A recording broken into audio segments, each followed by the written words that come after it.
Cutting the passenger seat back is utilized to fold the seat back down to aid in patient removal in the event the release mechanism is inaccessible or damaged. In this video, we'll expose the release mechanism and review cutting options.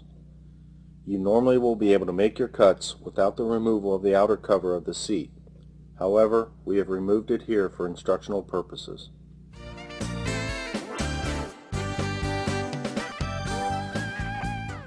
As the mechanism area is exposed, you can see the structures that we are dealing with. We see the pivot pin, the heavy gauge steel at the base of the mechanism, and bolts. You should try to avoid the reinforced areas and cut the support that comes up into the seat back. This is the weakest point, and cutting it will allow the seat back to fold down. We must maintain control of the patient during this tactic.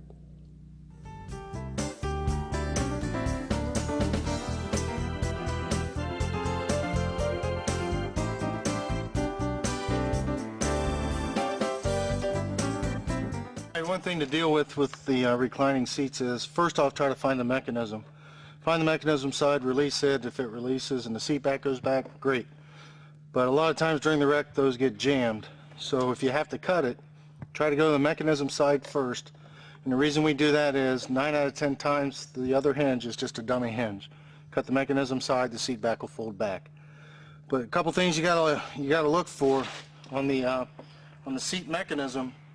The rolled steel right in there is a real strong piece that we don't really want to cut through, because what will happen is once your cutters get on that, as you close, your cutter tips will start to separate, and once they start to separate, if you keep going, you're going to possibly shear a tip off. So instead of cutting through that, all we need to do is expose it or know where it is, go above it to where the hinge is and cut through that area right there. That's the least amount of metal. We cut that, the mechanism doesn't matter anymore because we're cutting the seat away from the mechanism. Cut that side, the seat back should recline. If it doesn't recline, then that's telling us that the other hinge is a actual hinge that holds the seat up as well, and we have to cut it.